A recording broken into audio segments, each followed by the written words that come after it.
আপোনালোকৰ সভাপতি ভূপেন বৰা আৰু ৰিপুণ বৰাক বৰ্তমান আৰক্ষীয়ে আটক কৰিছে, কি ক'ব?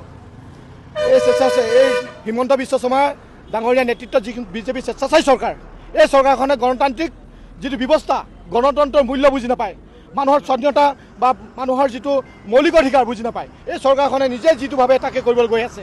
আমি প্ৰত্যাহ্বান জনাইছোঁ আমাৰ অসম প্ৰদেশ কংগ্ৰেছ কমিটিৰ সন্মানীয় সভাপতি ডাঙৰীয়াক আৰু প্ৰাক্তন সভাপতি আমাৰ ৰিপুণ বৰা ডাঙৰীয়াক অতি শীঘ্ৰে মুক্তি দিব লাগিব। আৰু যদি মুক্তি নিদিয়ে আমি ধেমাজি জিলা কংগ্ৰেছ কমিটিয়ে এটা মানে দীঘলীয়া আন্দোলন আমি কৰিবলৈ আমি বাধ্য হ'ম। আমি গণতান্ত্ৰিকভাৱে আমি যিটো আন্দোলন কৰি আছোঁ, এই চৰকাৰখনে গণতান্ত্ৰিক আন্দোলনৰ মূল্য বুজি নাপায় আৰু সেইকাৰণে তেনেকুৱা কাম কৰিছে। আজি ধেমাজিত আমি আন্দোলন কৰিছোঁ, আমি গণতান্ত্ৰিকভাৱে শান্তিপূৰ্ণভাৱে আন্দোলন কৰিছোঁ। এই শান্তিপূৰ্ণ আন্দোলনত ভাষা নুবুজে।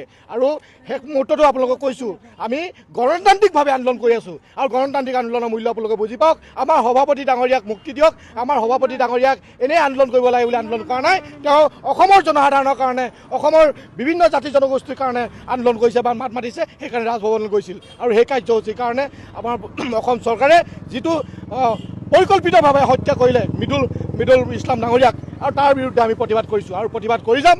আৰু এই চৰকাৰখনে শেষত প্ৰত্যাহ্বান জনাইছোঁ, আপোনালোকে যদি এই চৰকাৰখনে লগতে প্ৰশাসন ব্যৱস্থা কৰিছোঁ, আপোনালোকে যদি নিৰপেক্ষভাৱে যদি আছোঁ বুলি ভাবে, আমাৰ সভাপতি ডাঙৰীয়াক অতি শীঘ্ৰে মুক্তি দিয়ক। তেতিয়া আমি ভাবিম অসমত এখন প্ৰশাসনটো সকলো ধৰ্মৰ নিৰপেক্ষভাৱে পৰিচালনা হৈছে। ধন্যবাদ।